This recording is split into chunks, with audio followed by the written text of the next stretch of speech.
तो हेलो बच्चों, hello nursing aspirant, I hope all are doing well. आप सब बहुत बढ़िया होंगे और बहुत अच्छे से अपनी तैयारी कर रहे होंगे। और भाई नॉर्सेट 10 को अगर या केजीएमयू या आरएमएल या एसजीपीजीआई को अगर टारगेट कर रहे हो तो जो हमारा आईबीक्यू सीरीज यानी कि इमेज बेस्ड क्वेश्चन सीरीज चल रहा था उसका आज डे 3 रहने वाला है, जिसमें हम आज most important topic which called neural tube defect, जिससे रिलेटेड बहुत सारे बच्चों को भाई बहुत अलग अलग टाइप के डिफरेंशिएटिव कॉम्प्लिकेशंस या कंफ्यूजन आप कह लो होते हैं।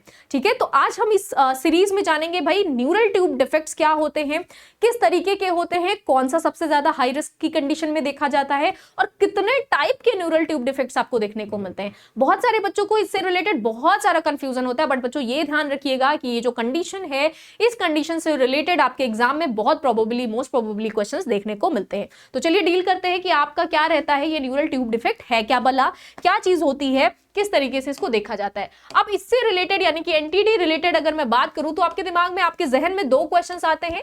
एक, व्हेन डू दे डेवलप, कब ये डेवलप होता है, और दूसरा अगर मैं बोलूं तो व्हाई डू दे डेवलप, मतलब ये क्यों डेवलप होता है। ठीक है, तो ये दोनों क्वेश्चंस का आंसर जो है बच्चों वो कुछ इस तरीके से रहने वाला है कि अगर आप बात करो कि व्हेन डू दे डेवलप, ये कब आपका डेवलप होता है, तो ध्यान रखिएगा कि अगर आपको ये दिमाग में क्वेश्चन आए तो आप लिखिएगा हमेशा थर्ड और फोर्थ वीक ऑफ प्रेगनेंसी। ठीक है बच्चों, तो यहां पे क्या हो जाएगा आपका, अगर मैं बात करूं प्रेगनेंसी के तीसरे और चौथे वीक के दौरान क्या हो जाएगा आपका, एनटीडी डेवलप होने लग जाता है।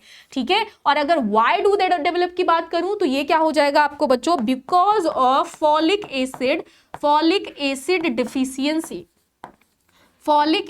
डिफिशियंसी यानी कि विटामिन B9 की वजह से क्या हो जाएगा आपका, ये डिफिशियंसी होने की वजह से एनटीडी जो है वो अराइज हो जाएगी। ठीक है जी, अब दूसरी अगर हम बात करते हैं तो यहां पे आपको कुछ इस तरीके का स्ट्रक्चर बच्चों दिखाई दे रहा होगा। This is called neuropore. ठीक है, न्यूरोपोल यानी कि अगर आप स्पाइनल कॉर्ड या फिर वर्टिब्री की बात करेंगे तो जो अपर साइड ऑफ द न्यूरोपोल होता है उसको हम क्या बोलते हैं, क्रेनियल न्यूरोपोल। ठीक है बच्चे, क्रेनियल न्यूरोपोर। ठीक है, क्रेनियल न्यूरोपोर, आप क्रेनियल न्यूरोपोर कह लो या फिर नीचे बॉटम साइड आप क्या बोलोगे, कॉर्डल न्यूरोपोर। ठीक है, कॉर्डल न्यूरोपोर। तो दोनों ही साइड बच्चों, चाहे आप उसको स्पाइना के अपर साइड या बॉटम साइड, दोनों में ही जब क्या होता है, वर्टिब्रीज आपस में फ्यूज नहीं हो पाती, क्लोज नहीं हो पाती, ओपन रह जाती हैं, तो आप इसको क्या बोल सकते हो, क्रेनियल न्यूरोपोर या फिर कॉर्डल न्यूरोपोर बोल सकते हो। अब इनसे रिलेटेड अगर आप देखेंगे तो जो कंडीशन होती है बच्चे, अगर मैं क्रेनियल न्यूरोपोर की बात करूं तो जो कंडीशन होती है वो कंडीशन आपकी क्या होती है बच्चों, एनेन्सेफेली की कंडीशन। एनेन्सेफेली की कंडीशन क्योंकि अपर साइड ऑफ द क्या हो जाएगा आपका स्पाइनल कॉर्ड, अगर आप यहां पे देख पा रहे होंगे तो यहां पे देख पा रहे होंगे कि प्रॉपरली क्लोज नहीं है, आपस में मिला हुआ नहीं है, ओपन है। और यही ओपनिंग होने की वजह से कुछ इस तरीके के फीचर आपको बच्चे के हेड में देखने को मिलता है, जिसको आप क्या नाम देते हैं, एनेन्सेफेली नाम देते हो। ठीक है, यानी कि आप बोल सकते हो एब्सेंट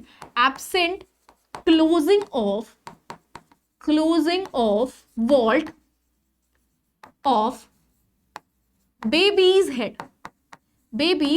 जब बच्चे के सर का वॉल्ट जो होता है वो प्रॉपर क्लोज नहीं होता है, ओपन रह जाता है, तो उस कंडीशन को हम एनेन्सेफेली की कंडीशन बोलते हैं। ठीक है जी, अब नेक्स्ट अगर मैं बात करूं तो दूसरा जो कंडीशन होता है दैट कॉल्ड स्पाइना बाइफिटा। तो भाई यहां पे अगर आप देख पा रहे होंगे तो स्पाइनल कॉर्ड के अपर साइड में अगर क्या हो जाए, आपका क्रेनियल न्यूरोपोर जो है वो ओपन रह जाए, क्लोज ना हो, आपस में मिला हुआ ना हो, तो उस कंडीशन से आपका एनेन्सेफेली की कंडीशन बनती है, which is also included in neural tube defect। सबसे जो घातक यानी कि डेंजरस या फिर हाई रिस्क कंडीशन बोल सकते हो, हाई रिस्क और डेंजरस कंडीशन बोल सकते हो। किस केस में बच्चों, किस केस में, आपके एनटीडी के केस में वो आपका क्या हो जाएगा, अगर हम क्रेनियल न्यूरोपोर की बात कर रहे हैं और क्रेनियल एरियाज के डिफिशियंसी या फिर डिफेक्टनेस की बात कर रहे हैं, तो आपका एनेन्सेफेली सबसे ज्यादा हाई रिस्क और डेंजरस कंडीशन बनता है।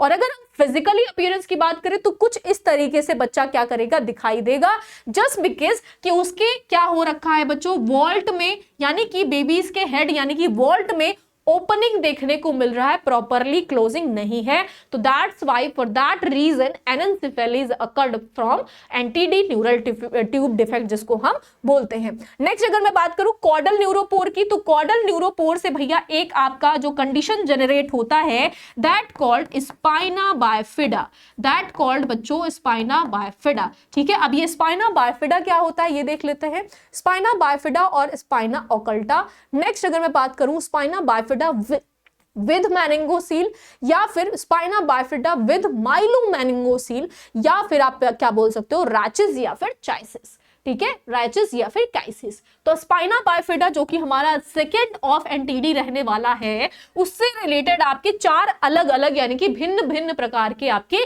फर्दर कंडीशंस बनते हैं, जिसको हम क्या बोलते हैं spina bifida occulta, spina bifida with meningocele, spina bifida with myelomeningocele, या फिर रैचेस और चाइसिस। ठीक है, तो स्पाइना बाइफिडा जो आपकी कंडीशन बनेगी बच्चों, वो कंडीशन कुछ इस तरीके से आपको यहाँ पे दिखाई देगी। अगर मैं स्पाइना बाइफिडा ओकल्टा की बात करूं तो आपने देखा होगा कि जो आपके कॉर्डल एरिया का न्यूरोपोर होता है, वहां पे प्रॉपरली क्या हो जाए बच्चों, ऑकल्टेशन देखने को मिले, बल्जिंग देखने को मिले। तो उस कंडीशन में यहाँ पे टफ्ट हेयर, अगर आपने साइंस सेक्शन पढ़े होंगे तो टफ्ट हेयर का प्रेजेंस देखने को मिलना, टफ्ट हेयर का प्रेजेंस देखने को मिलना। ठीक है जी, प्लस आप क्या बोल सकते हो, protrusion on caudal area of the spina. ठीक है, स्पाइना। ठीक है, ओकल्टा का फॉर्मेशन। तो ये जो आपकी कंडीशन बनती है जिसको हम क्या बोलते हैं बच्चों, आपका बोलते हैं स्पाइना बाइफिडा ओकल्टा। अगर हमको बच्चे के बॉटम यानी कि जो बच्चे का पेल्विक एरिया होता है उसकी जस्ट अपर जो आपका सैक्रम और कॉक्सिक्स का एरिया होगा, यहां पे बच्चों क्या हो जाएगा, आपको लंबोसैक्रल रीजन में एक प्रोट्रूजन या फिर एक उभार देखने को मिले, तो that we called spina bifida occulta, जहां पे आपको टफ्ड हेयर क्या हो प्रेजेंस देखने को मिले, प्लस आपको प्रोट्रूजन कॉर्डल एरिया में यानी कि स्पाइनल एरिया में देखने को मिले, तो उसको हम क्या बोलते हैं बच्चों, स्पाइना बाइफिडा ओकल्टा। अब बात करते हैं रैचेस और चियसिस की। ठीक है, अगर हम सेकंड कंडीशन की बात करें तो रैचेस और चियसिस क्या होगा, अगर यहां पे आप कंडीशंस को देख पा रहे हैं बच्चे, तो यहां पे क्या होगा कुछ इस तरीके से, यानी कि हेड का एरिया अगर मैं यहां पे आपको दिखाऊं तो यहां पे कुछ इस तरीके से कि हेड का एरिया प्लस जो बच्चे का क्या हो रहा है स्पाइनल कॉर्ड जो आपका जनरेट होगा बच्चे का, तो यहां पे बच्चों कुछ इस तरीके से क्या होगा ओपनिंग देखने को मिलेगी, कुछ इस तरीके से ओपनिंग, यानी कि पूरे हेड को भी इन्वॉल्व कर रहा है plus some part of the spinal cord को भी क्या कर रहा है, इन्वॉल्व कर रहा है। और इस कंडीशन में आपको यहाँ पे सीएसएफ का प्रेजेंस भी देखने को मिलेगा। मतलब अगर मैं बात करूं तो यहाँ पे आप बोल सकते हो क्रेनियल एरिया, क्रेनियल यानी कि आप बोल सकते हैं हेड का सम पार्ट, प्लस आप बोल सकते हो स्पाइनल कॉर्ड का सम पार्ट क्या हो जाएगा, इन्वॉल्व हो जाएगा। ठीक है, इन्वॉल्व इन दिस कंडीशन। ठीक है जी, और यहां पे अगर आप देख पा रहे होंगे तो it is seems like shiny structure. ठीक है, it is seems like shiny structure because of क्या हो जाएगा बच्चों, सीएसएफ लीकेज। ठीक है, सीएसएफ के लीकेज होने की टेंडेंसी आ जाएगी, क्योंकि क्या बोल रखे हैं हम यहाँ पे, क्या बोल रहे हैं, क्रेनियल यानी कि हेड का पार्ट, स्पाइनल कॉर्ड का सम पार्ट जो है वो इन्वॉल्व हो गया इस कंडीशन में। और अगर आप समझ पा रहे होंगे, अज्यूम कर पा रहे हो, तो अजम्पशन में सोचिएगा कि किसी भी बच्चे का cranial region plus some part of the spinal region, यानी कि बच्चे का हेड और बच्चे का स्पाइनल कॉर्ड पूरी तरीके से ओपन है, और ओपन होने की वजह से एक्सेसिव सेरेब्रोस्पाइनल फ्लूइड का लीकेज देखने को मिल रहा है, that cause it seems like shiny. ठीक है, यहां पे आप देख पा रहे होंगे कि कुछ आपको चमकदार शाइनी सा डिस्चार्ज देखने को मिल रहा है, तो वो डिस्चार्ज आपका किस चीज का होगा बच्चों, सीएसएफ के लीकेज होने का होगा। ठीक है, सीएसएफ के लीकेज होने का होगा। नेक्स्ट अगर हम बात करें ठीक है जी। नेक्स्ट अगर हम बात करें यहाँ पे, तो ये देख पा रहे होंगे आप, मैं यहाँ से ये इरेज कर रही हूँ, ठीक है, यहाँ से मैं ये इरेज कर दे रही हूँ, और आप यहाँ पे अगर देख पा रहे होंगे तो देखिएगा, अगर आप स्पाइनल कॉर्ड के फ्यूजन की बात कर रहे हैं, ठीक है, फ्यूजन की बात कर रहे हैं, तो देखिएगा ओपन न्यूरल ट्यूब, ठीक है, ये बच्चे अगर आप देख पा रहे होंगे यहाँ पे, तो ये जो न्यूरल ट्यूब है, ठीक है, ये जो न्यूरल ट्यूब है यहाँ पे क्या है, ओपन न्यूरल ट्यूब, ठीक है, ये थोड़ा पार्शियल न्यूरल ट्यूब को ओपनिंग देखने को मिल रहा है। ट्रांसवर्स प्रोसेस की अगर आप बात करोगे तो ये क्या है, थोड़ा सा वाइडर हो गया, एंड देन यहाँ पे आपका एरेक्नोइड भी इन्वॉल्व हो गया है, मतलब स्पाइनल कॉर्ड का एरेक्नोइड जो फेज होता है वो भी आपका क्या हो गया है, इन्वॉल्व हो गया है, प्लस यहाँ पे टफ्ट लाइक स्ट्रक्चर और आपको हेयर्स भी प्रेजेंस देखने को मिलेगी। ठीक है जी। अब अगर यहाँ पे स्पाइनल कॉर्ड की बात करें तो स्पाइनल कॉर्ड प्लस आपका यहाँ पे जो है एरेक्नोइड और सब एरेक्नोइड जो स्पेस होता है वो स्पेस भी इन्वॉल्व हो चुकी है।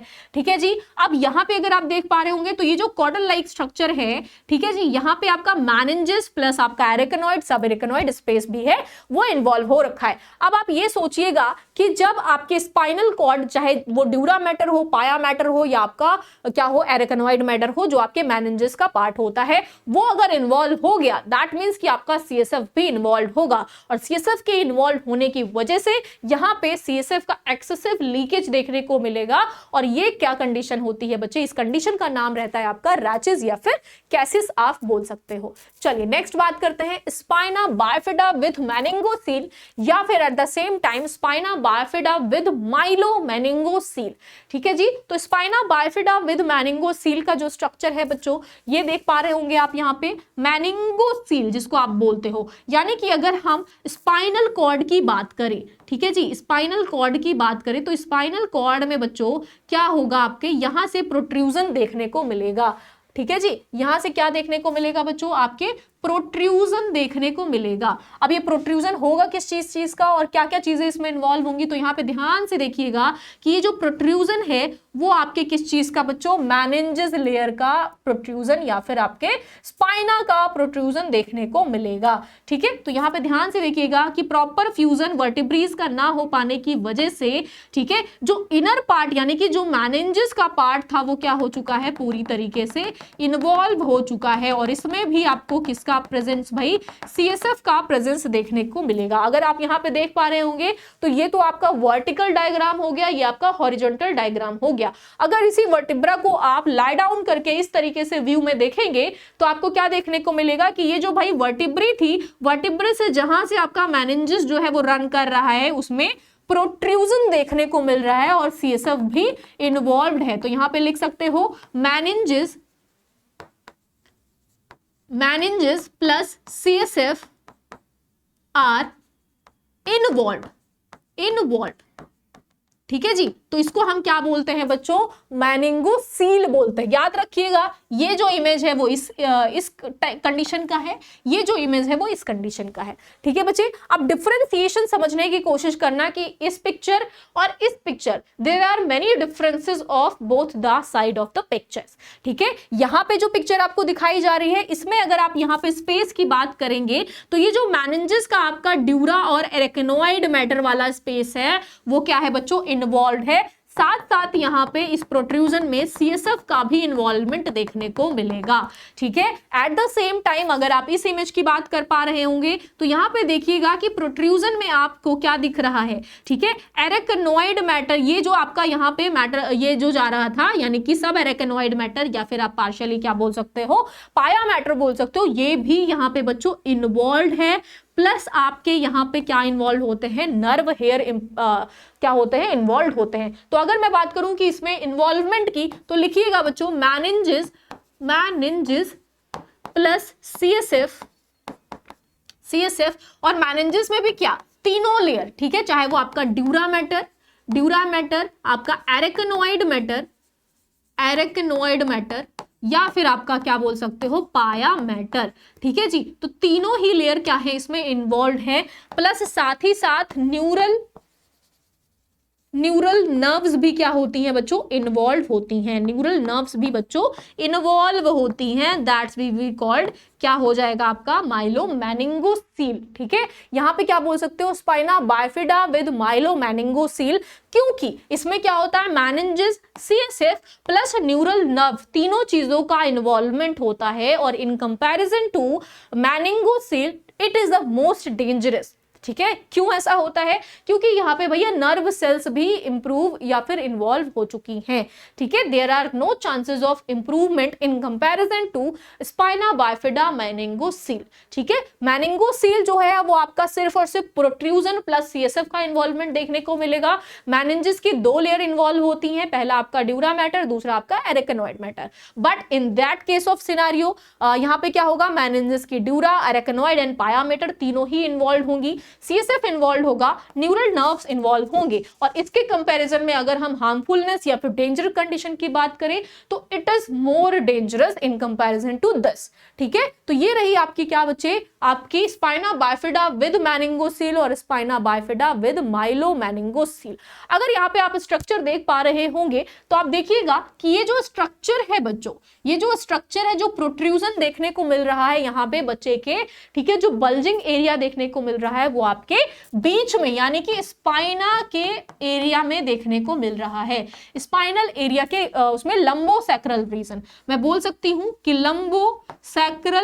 लंबोसैक्रल रीजन में आपको क्या देखने को मिल रहा है, प्रोट्रूजन देखने को मिल रहा है। ठीक है, ये कंडीशन प्लस अगर आप ये इमेज देख पा रहे होंगे, ठीक है, ये इमेज देख पा रहे होंगे, तो दोनों इमेजेस जो है बच्चे, ये जो आपकी कंडीशन है वो आपकी है मैनिंगोसील। ठीक है, और ये जो कंडीशन है ये आपकी किस चीज की है बच्चों, मैनिंगोसील की है। ठीक है, मैनिंगोसील की है। There are differences into the protrusion of the condition. Lumbosacral region पे अगर प्रोट्रूजन आपको दिखाई दे रहा है और ये आपको क्या दिख रहा होगा, ठीक है, डार्क डस्की और फेडेड दिखाई दे रहा होगा, क्योंकि क्या होती है बच्चों, इसमें मसल्स का गुच्छा बन जाता है। ठीक है, मसल्स का ऑकल्जन हो जाता है, गुच्छा बन जाता है, तो इसको आप क्या बोल सकते हो, डार्क डस्ट और डस्की यानी कि फेडेड, थोड़ा धुंधला धुंधला आपको ये स्ट्रक्चर और भारी दिखाई देगा। अगर मैं इसकी बात करूं, इसके कंपैरिजन में इसकी बात करूं, तो यहां पे क्योंकि बच्चे बहुत ज्यादा सीवियर अमाउंट ऑफ सीएसएफ के इन्वॉल्व होने की वजह से ये जो प्रोट्रूजन है ये आपको मोर शाइनी, ठीक है, मोर शाइनी दिखाई देगा, चमकदार दिखाई देगा। ठीक है, और ये जो स्ट्रक्चर होगा ये बलून लाइक स्ट्रक्चर होगा। अगर आपने वाटर बलून देखा है तो वो पल्पी स्ट्रक्चर, ठीक है, यहाँ पे मसल्स का क्या होता है, ऑकल्जन नहीं होता है। यहाँ पे आपको ये जो कंडीशन होगी वो पल्पीनेस जैसी दिखाई देगी। ठीक है, अगर आप इसको पाल्पेट करोगे तो इट विल बी पाल्पिएबल। ठीक है, इन कंपैरिजन टू दिस अगर आप इसको पाल्पेट करेंगे तो ये आपको इसके कंपैरिजन में हार्ड दिखाई देगी। ठीक है भाई, तो यहाँ पे सिम्टम्स आपको समझ में आ रहे होंगे कि अगर हम मैनिंगोसील की बात करें एज वेल एज हम माइलोमेनिंगोसील की बात करें तो there are many differences between both the condition. ठीक है, बट अगर हम हार्मफुलनेस की बात करें और डेंजरस की बात करें तो it would be more dangerous. ठीक है, मोर डेंजरस जो होगा आपका कौन सा कंडीशन होगा बच्चों, कौन सा कंडीशन होगा, माइलोमेनिंगोसील की कंडीशन आपकी मोर डेंजरस होगी। ठीक है जी, अब देख लेते हैं बच्चे आपका कि किस किस टाइप का आपका कंडीशन देखने को मिलता है। तो first neurulation defect first degree, second degree neurulation defect और पोस्ट न्यूरलेशन डिफेक्ट, यानी कि फर्स्ट डिग्री यानी कि जब आपकी एनटीडी यानी कि न्यूरल ट्यूब डिफेक्ट फॉर्म होना शुरू हुई है। ठीक है, फॉर्म होना शुरू हुई है। अब यहाँ पे आप देख सकते हो क्रेनियो आर्चाइटिस। ठीक है, यहाँ पे क्या है, ये जो न्यूरल आपका न्यूरोपोर मैंने स्ट्रक्चर दिखाया, स्पाइनल न्यूरल फोल्ड, ये जो स्पाइनल न्यूरल फोल्ड है साइट ऑफ क्लोजर इनिशिएशन। यहाँ पे क्या होता है बच्चों, जो आपका क्लोजर का साइट होता है, जो क्लोज हो जाना चाहिए वो क्लोज नहीं हो पाता है। ठीक है, और यहाँ पे क्रेनियल न्यूरल फोल्ड, यहाँ पे ओपनिंग रह गई, फोल्ड आपस में चिपकने के बजाय टर्न बैक हो गए और वो ओपन रह गया। तो ओपन रहने की वजह से जो आपका पहला जो कंडीशन होता है वो क्रेनियो आर्चाइटिस की बनती है। ठीक है, और यहाँ पे अगर आप देख पा रहे होंगे तो 18 डे पे यानी कि 18th day of post fertilization, of post fertilization, ठीक है। ये जो कंडीशन जनरेट होती है वो फर्टिलाइजेशन के 18 दिन के बाद होती है, ठीक है। आफ्टर 18th डे ऑफ आपका क्या हो जाएगा, फर्टिलाइजेशन हो जाएगा। दूसरे अगर हम उसकी बात करें तो आपका फर्स्ट न्यूरोलेशन अगर एनेंसिफेली की कंडीशन होगी तो एनेंसिफेली में जो आपका स्पाइनल फोल्ड होगा या फिर अगर मैं ओपन स्पाइना बाइफिडा की बात करूं तो ये दोनों कंडीशन आपके क्रेनियल न्यूरल फोल्ड से क्या हो जाएंगे बच्चों, जनरेट होंगे, ठीक है। क्रेनियल न्यूरल एनेंसिफेली अगर आपका क्रेनियल एरिया क्या है, ओपन रह गया है, और स्पाइना बाइफिडा की कंडीशन अगर आपका कॉर्डल एरिया जो है वो ओपन रह गया है। तो इन दोनों चीजों की वजह से अगर प्रॉपर फ्यूजन नहीं हो पाता, प्रॉपर आपका क्लोजिंग नहीं हो पाता, तो ये दोनों कंडीशन आपकी जनरेट होती हैं। अब कब जनरेट हो जाएंगी, तो अगर मैं इन दोनों कंडीशन की पर्टिकुलरली बात करूं तो आफ्टर क्या बोल सकते हो आप, आफ्टर 24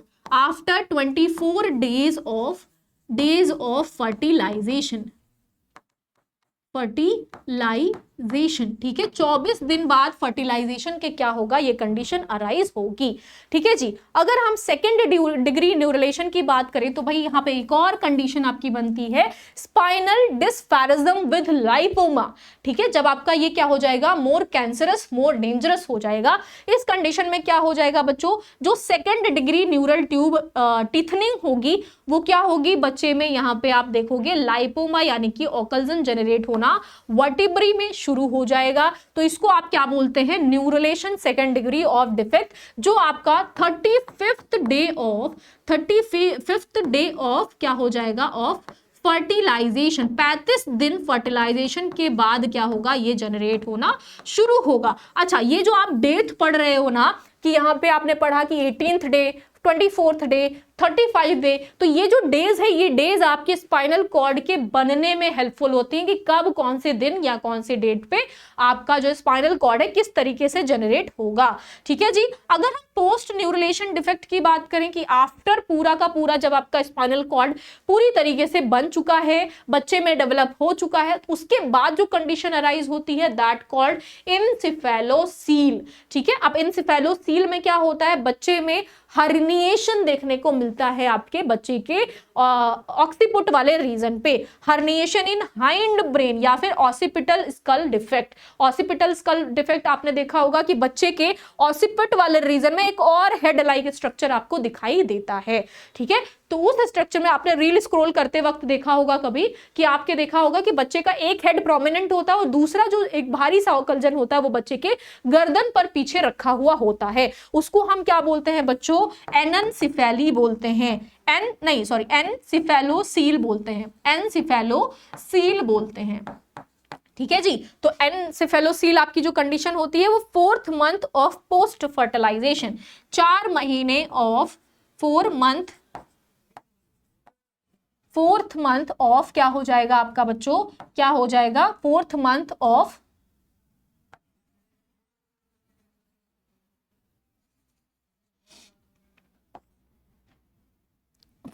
ऑफ फर्टिलाइजेशन, ठीक है जी, फर्टिलाइजेशन।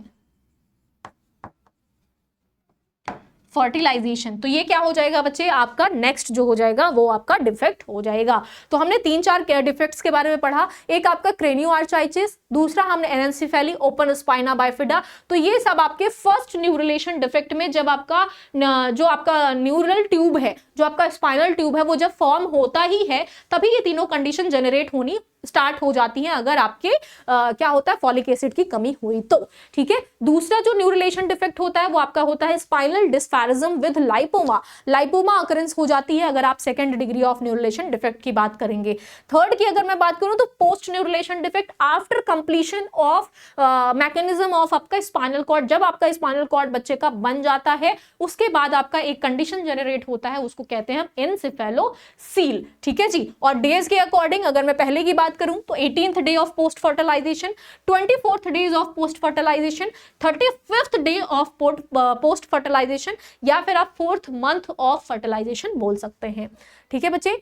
नेक्स्ट अब बात करते हैं neural tube defect diagnostic test. कौन कौन से टेस्ट हम कराएंगे अगर ये कंडीशन हमें बच्चे में देखने को मिल रही है? तो maternal serum alpha fetoprotein test, इसमें क्या करते हैं हम? मदर के सीरम अल्फा फीटोप्रोटीन का टेस्ट करते हैं।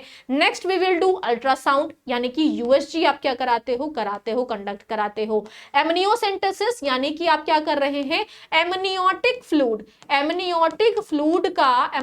फ्लूइड का क्या करते हैं बच्चे? आप एग्जामिनेशन करवाते हो, दैट आपको ये पता चल पाए कि एमनियोटिक फ्लूइड में प्लस आपका सीएसएफ का प्रेजेंस तो देखने को नहीं मिल रहा है। अगर सीएसएफ का प्रेजेंस भी अराइज हो चुका है एमनियोटिक फ्लूइड में, आपको क्या करना है? टेस्ट कर रहे हो, साथ साथ आपको सीएसएफ का प्रेजेंस देखने को मिल रहा है, तो दैट विल इंडिकेट कि बच्चे को आपका राइचेसिस की कंडीशन या फिर एनसेफेलोसील की कंडीशन हो सकती है।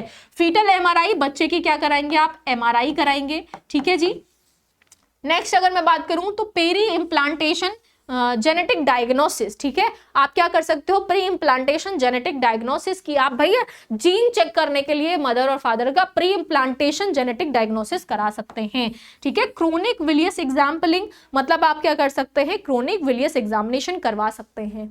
नेक्स्ट बात करते हैं, ठीक है भाई, तो ये रही बच्चे आपकी आज से रिलेटेड आपका जो है day 3 of image based question series का बहुत इंपॉर्टेंट टॉपिक, जिसको हम क्या कहते हैं? आपका न्यूरल ट्यूब डिफेक्ट कहते हैं। आई होप आपको समझ में आया होगा। अगर समझ में आया है तो आप कमेंट में फीडबैक दे सकते हैं, और साथ साथ अगर आप एमपी स्टाफ नर्स का बच्चों क्या कर रहे हैं? प्रिपरेशन करने की शुरुआत कर रहे हैं या करना चाह रहे हैं, तो हम आपके लिए लेके आए हैं नर्मदा बैच, जो स्टार्ट हो रहा है 30 दिसंबर से, ठीक है, जिसमें आपको इतनी सारी चीजें, वेरियस चीजें, लाइक आपका live classes, test series, note, recorded doubt sessions, ये सब मिल रहा है सिर्फ और सिर्फ 1999 रुपीज में, ठीक है जी। और अगर आप एक्स्ट्रा ऑफर चाहते हैं तो कूपन कोड आप ऐड कर सकते हो, कूपन कोड आप इसके साथ साथ ऐड कर सकते हो YT54, ठीक है, YT54 ऐड करके आपको एक्स्ट्रा 2% ऑफ मिल सकता है। तो भैया देर नहीं करिएगा, अगर आप टारगेट कर रहे हैं एमपी स्टाफ नर्स को, तो आपको जुड़ जाना चाहिए इन बैचेस के साथ, ताकि आपको पूरे के पूरे पैटर्न, सिलेबस, कॉन्सेप्ट, इन सब चीजों के बारे में टाइम रहते रहते पता चल पाए।